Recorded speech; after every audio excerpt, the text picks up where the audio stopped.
Welcome to the Umami Podcast.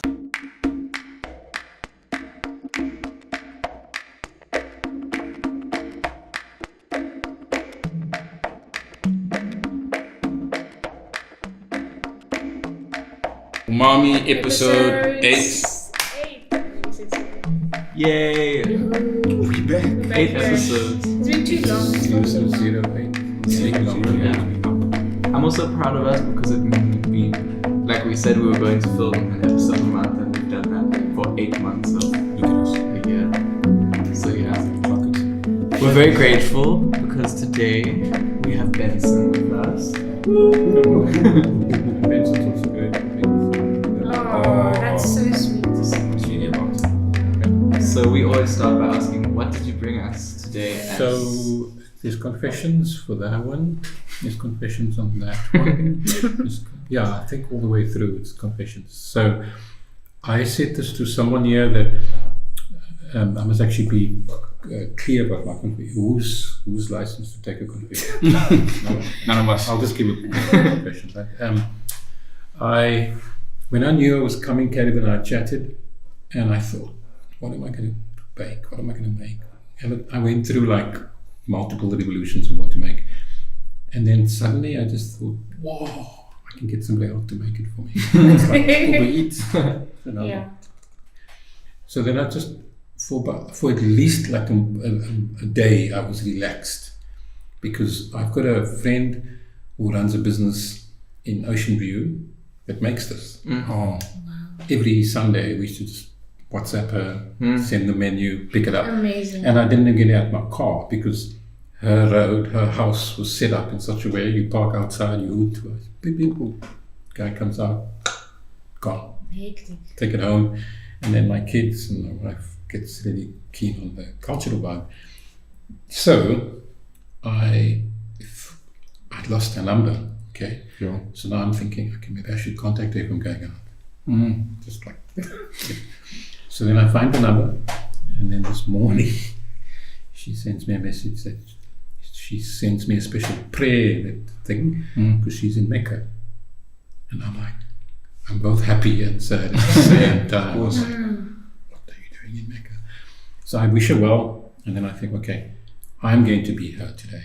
I'm literally just, now it's Let's go. stuck. Okay? It's on you. Yeah, so that's me channeling the Muslim women inside me. Oh, awesome. And then the bread is not edible. It's like literally just what's the word? Prop, because I pulled it out of the oven too quickly. So that's why you can see the bits that's been could still try it. We could still fiddle with that. But there's a story behind that. Yes. And then the story behind the... We're still gonna eat it. Yeah, you can Yeah, do it. totally. In fact, What do we call it?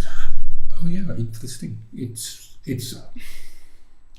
the confession. You really onto something. So instead of baking the bread from scratch, I go to Checkers and I buy their ready-made dough. Yes. Not ready-made, Nice. it's just Okay, yeah. and then I just add a bit of that to the dough. Okay. And then I normally make rolls, Okay. but then I was just whatever, I was busy. So I stuck in the oven. So Checkers features quite a lot in here, and I thought that that's also kind of a theme because if you are, and I had a bit of anxiety watching your mom sit here and talk about all her magic stuff. Yeah. No pressure. How am I going to?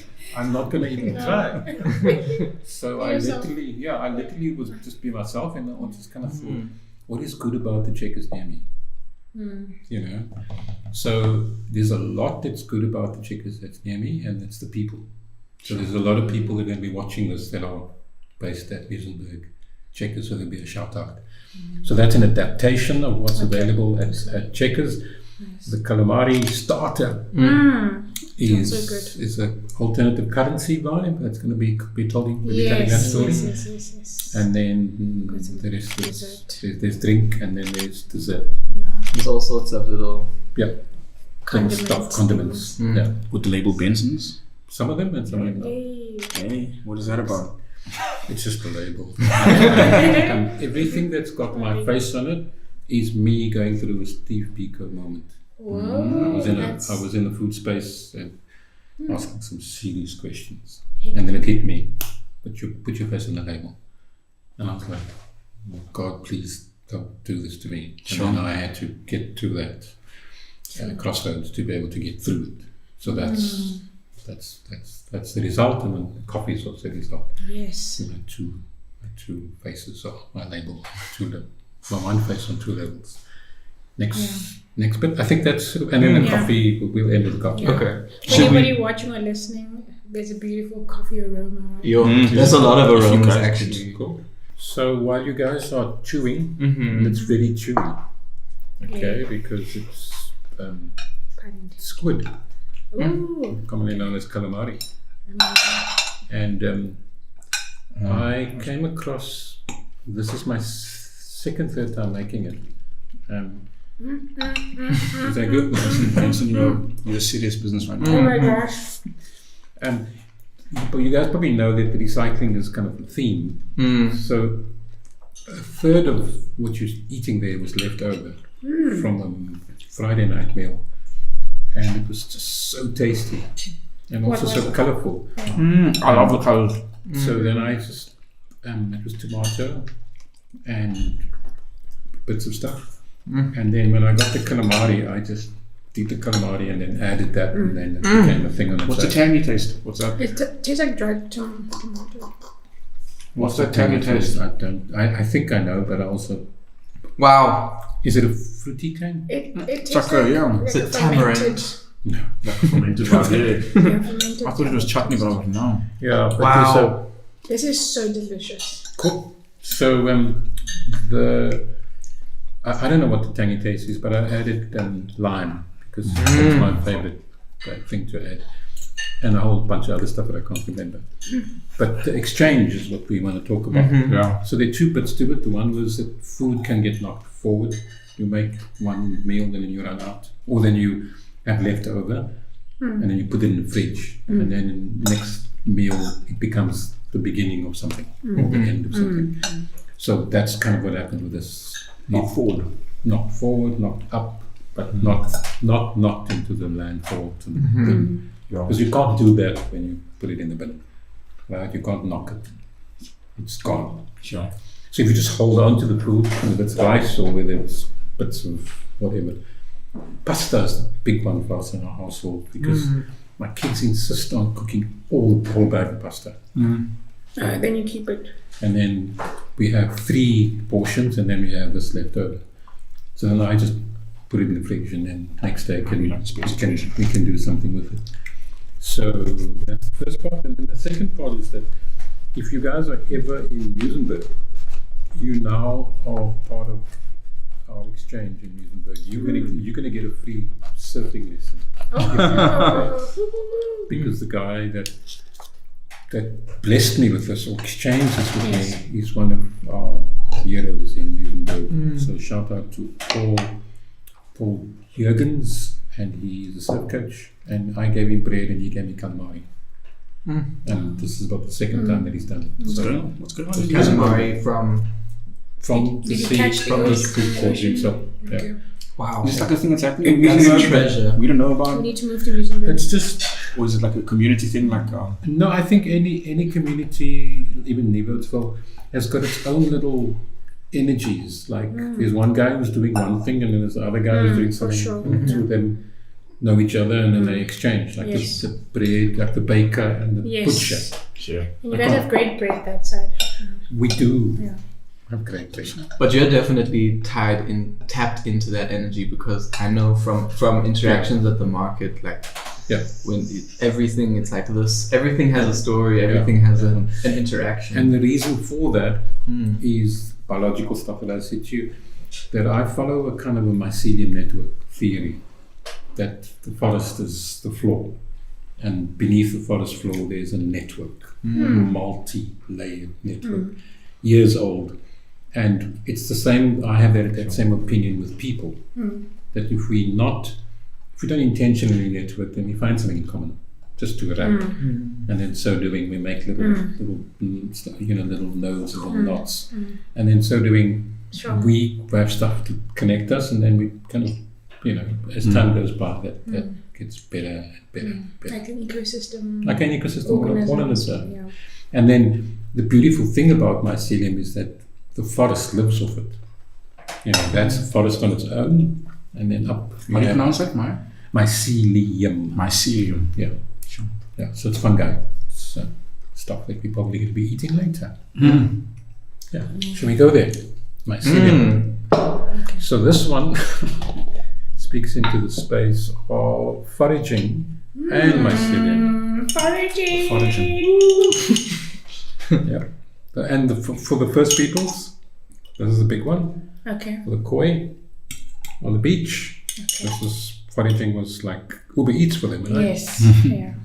So now you are eating this flower is an edible flower, but eat it first, Okay. and then we talk. Let's go. So you're going to Wow. taste it now. One. Oh, it's all have at the same time. It's fermented as well. It's kind of like an olive, but Oh it's not an my olive. god. This exists here. This exists. I can guarantee you, it's in someone's garden around here. 100%. Wow. A nice tangy taste as well. So, full name I don't know. We call it nasturtium. The flowers are from the colors orange and red. Wow. And then they have the big leaf. Big leaf. Leaf is edible as well. Yes. Root is edible as well. Yes. And then what you're having now is what they call the caper. At the beginning, at the end of the season, the plant produces these little balls. Yeah, No, I you had didn't. that. Wow. And then when you know, you forage. Oh, yaksies. And then you Should go put it, then. That's forage. yeah, you ferment it.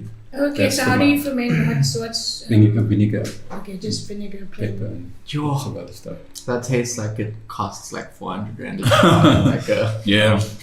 And it also came to me through the exchange deal. Mm. I gave him chutney, he gave me that. So wow. So you've grown up around. I mean, since your child, like, what was your childhood like with like Childhood being and around food. different forms They've of always been this wisdom? conscious about. Yeah. How did you? there was a shift.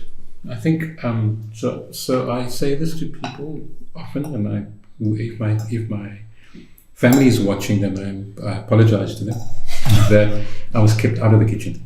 Okay. So I was kept out of the kitchen for a long time, and I didn't even know that I had a longing for the kitchen. I was just eating whatever was put in front of me.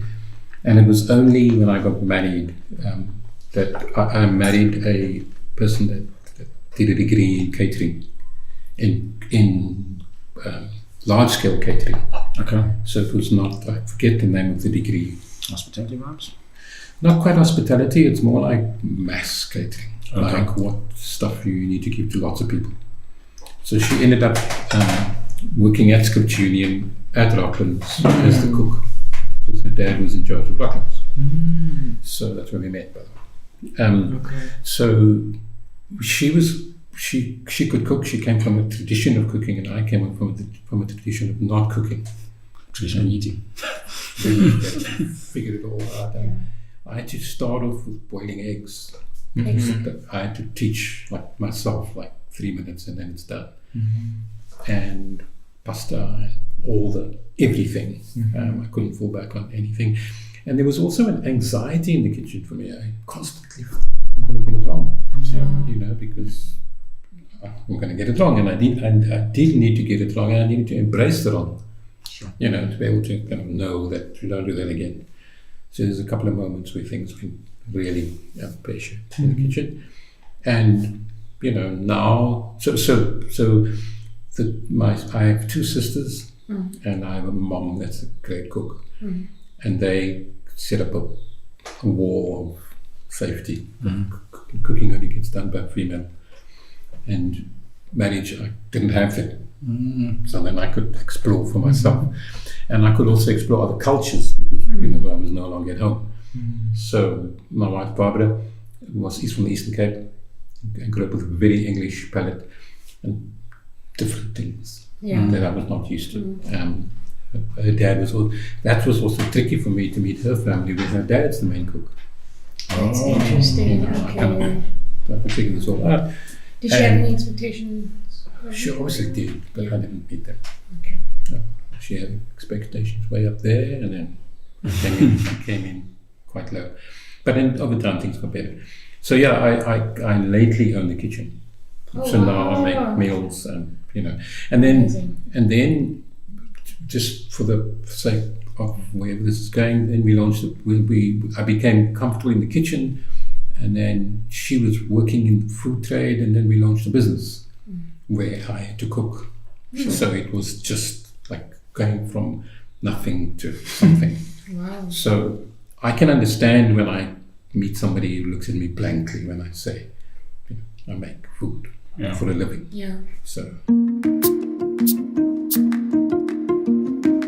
I mean, I feel like we should just say that Umami endorses Leticia. Yeah. Mulberry Market. 100%. Please come first Saturday of every month. You will see us there. come with lots of bags. Come with bags. Yes. Come to get stuff and talk to Yeah. Benson And other people. and other people. There's bread. Bring cash. Yeah. Bring cards. Yeah. Bring your questions. Come hungry. Yeah. Yeah. I think that space really also does the things we love in this Yeah. space. 100%. And it's interesting. There's lots Yeah. of interesting stuff. That's the thing I like. Can we pour? We can pour. Gingerbug. Yeah. Chardonnay gingerbug. Chardonnay gingerbug. What is this for those who do That not know? is still with the immersive idea. Okay. It's fermented. Oh. So okay. when you smell it first, you get a little bit of a. I can smell all of that.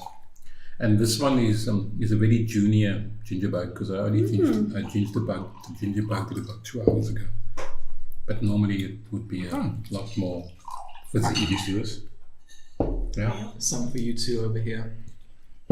How did you get into the market space?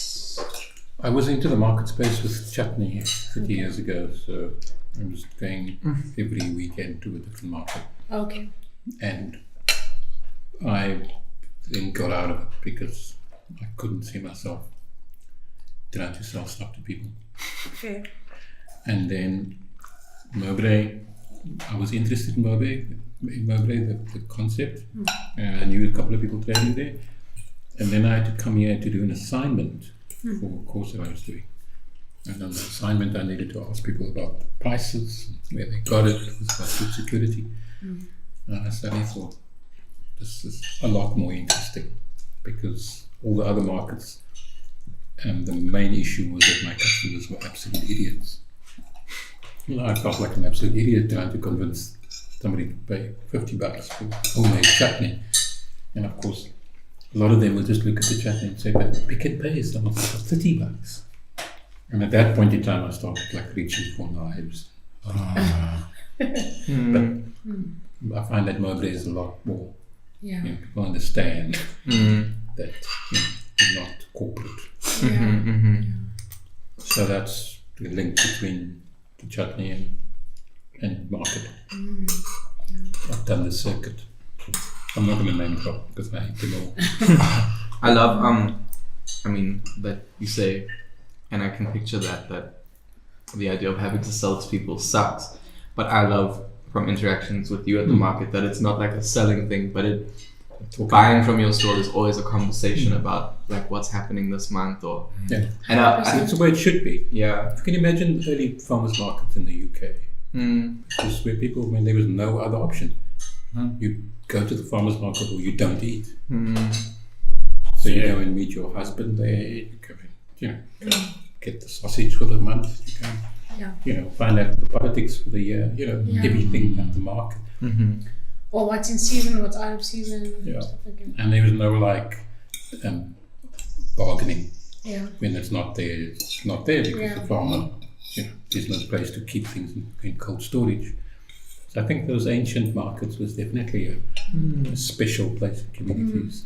And the sad thing for Cape Town is that we don't have it. We don't really. There was the Salt River original market, and it's I don't like politics, but it's closed down because it's been earmarked for low cost housing or for something else. And I don't know where people go to nowadays besides Mowbray Market. I was going to ask you about, so when you walked into my little place, we went to you asked a lot of questions, which was so nice, and then we went outside and you looked at my little plant boxes, and I told you the little bit of the small journey I've been on with that, and you gave me some tips on some stuff. Cool. So I'm curious about your Farming your background. farming background, and Yeah. there was also an article that we read around you mentioning things like you had space. It seems where there was land and Yeah. space, and that Okay. opened up a lot Maybe of. we should just Can I read a quote from Yeah, this yeah, actually? yeah, yeah. that hat off. Because this was in you were interviewed by Joe Yeah. at Heart and Soil, which is another friend. My ideal situation is a healthy bounty and a significant yield coupled with a diverse team of people, racially and culturally mixed, working together. But a lot in there about your vision for gardening and farming. It's my second conversion came. You want to ask me about my first conversion? So I did a permaculture course, and I read there was a book given, there was a manual given, and it referenced the book. And then I was in the library and I saw the book and I grabbed the book and I read and went back, read forward and went back. So kind of biblical reading. Sure. Because the permaculture movement is seeking to grow food, but also it's also a political statement. It's also trying to change the way people are doing things. I think the permaculture movement is saying to people that the food that you are eating from the corporates are not great. So to do it this way. And that conversion was one, and it was kind of groundbreaking for me to figure out that in a little box like that you can do some stuff and you can eat. You don't have to do much. You can take your potatoes that goes off in your little thing and you cut off the little eyes and you plant them eyes up, and then before you know it you get growth, and in a month's time you can eat. And I think it was somewhere down that line where I found that there was still a limitation. Quickly you find it gets too small, where a lot of my farming friends are so connected to the soil and they lose sight of people. And it happens in every industry that. And I think, I don't know where it comes from, but as much as I hate people, I also love being with people, And when I say hate people, people are just irritating. Yeah. But you can't be apart from them. You know what I mean? So you kind of just have to figure out that little that game and play it. And whenever I'm with really good farming people, I just see that little gap that people are not part of this plan, or they're not directly beneficious. They're not beneficial. They're not involved in the story, or they are to some degree. And it was when I moved to Muizenberg where a chapter opened, where I did a community garden, where our yield was happiness or safety, where we could say to people, when you come in here, leave your grumpiness at the gate. Why? Because we need happiness here. Because it's one of our yields. Because it became a thing that was both carrots and people's issues that we were carrying, and it was there that I kind of had to kind of make the sacrifice that I'm not going to push to get high yield on the one side, but I want the worker to be okay as well. I want the volunteer to be okay. And it's hard to get to that middle ground, but when you're working with unhoused people, when you're working with outliers in the margins, then you have to see that as that your value counts. So then I developed a mantra, and the mantra. So we were growing, but we were also recycling organic waste, which is possibly why we're going to be chatting about this soon. Show us. So people would come into the garden with their buckets, and I would often stop people and feel like a cult leader. First time in my life, wanting to be a cult leader, where I would say to them, your waste is important to us, and then it became your waste is critical, your waste is good, and eventually it became you and your waste are welcome here, and they were like, cool, thank you. And then but what more of you can we have here? Sure. You know, like bring us your skills, bring us your talent, bring us your money, Bitcoin. So all the food that wasn't on the plate that ended up in the scraps, the skins and the bones and the skins of the sweet potato all ends up here. So this is a big bucket, a bit of coffee grounds, and a bit of yesterday's pasta, and all those calamari bits, the heads of the calamari and the insides of it. You guys don't know that you've got to pull the thing off and kind of skin it a bit. All of it goes in here, and then where does it go to? Tomorrow at about 10, I take it to a pig farm. And the pig farm is about 2 km from my house in a township. And the pig farmer's name is Michael, and he just like welcomes it. Literally, when the pigs have now figured out what my car sounds like. As soon as I get there, I can hear them start squealing. That's Literally why. start So they're squealing. excited for what you. Yeah, they're like. So it's what you don't eat that Hectic. they get That's excited why. about. Okay. Wow, So Pause on that. that's cool. I like Yeah. that. that's so I want to cute. do more. So where to next? Sure. I'm not leading. Sure. We're That's kind of also steadily nice. making our way towards coffee, but now you want to know what that is. Could we What's hear up, about what's this up? before we What's up, hear boy? about Yeah. coffee? The sour smelling, well, sour tasting. Yeah. So you Do you want to? it's Just my Put your there's finger. there's a sermon in there. time. There's a hard hitting sermon. You touch that waist. Yes. Lick that finger. Tell us what it.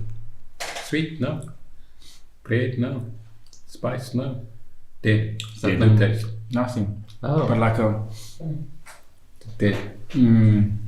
dead. So dead. Another word for dead is spent. Spent. Yeah. So it used to be barley, but Okay. you can see that there are flies around it. Did you see that little that little thing? So your dead is not his dead. So there's a smell coming off it. They're saying, they're giving applause. He's How do you dead. clock?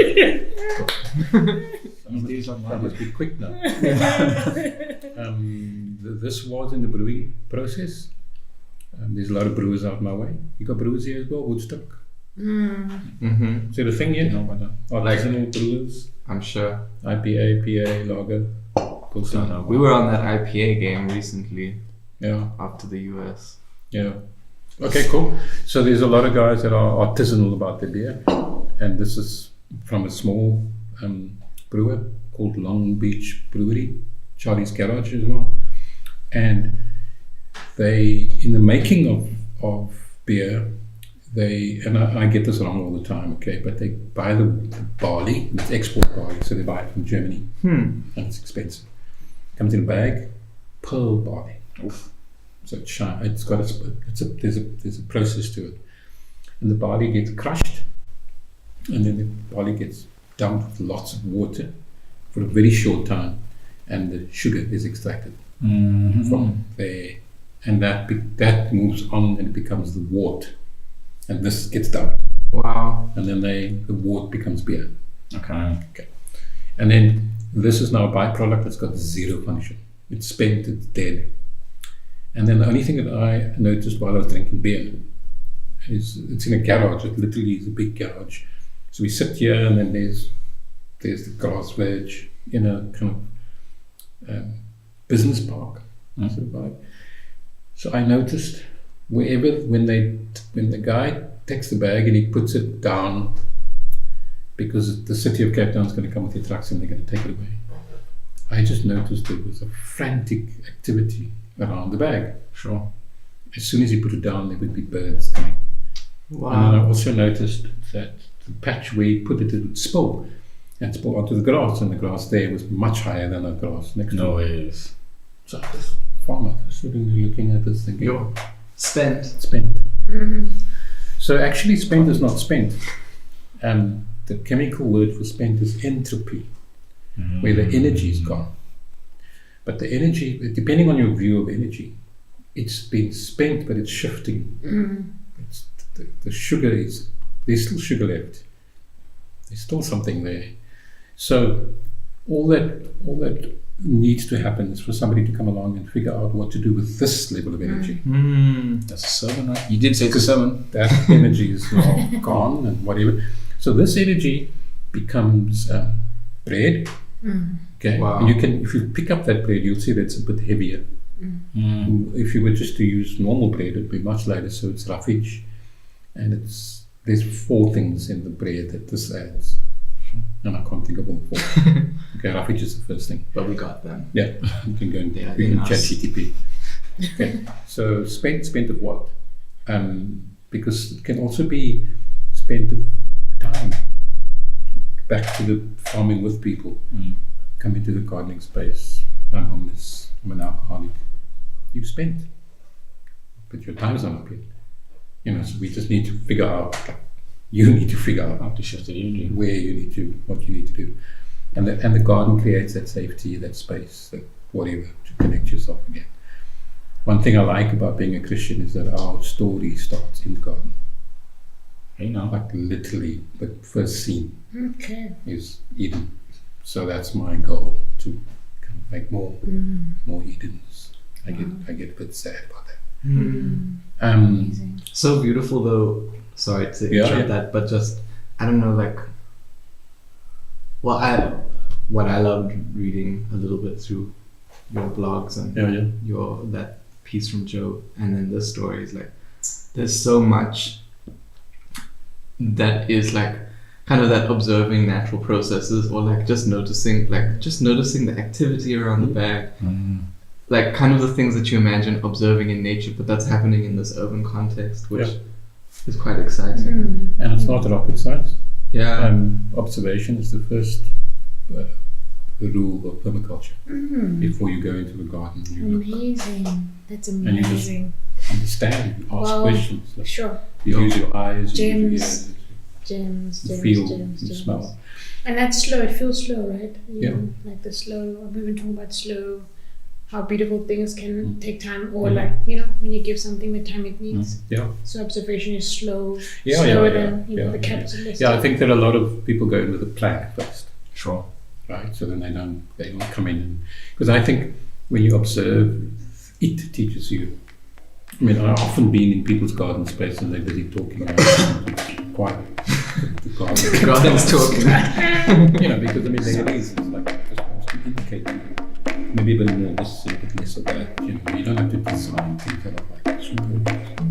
They get all. I feel that actually when we first started, when I met you, there is that big pastoral vibe. Oh, thank you so much. So are we in? Yeah. Are we done? That felt like an end.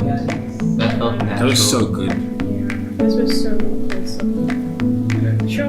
I love how you. I don't want to leave this. You took us on a journey. Yeah.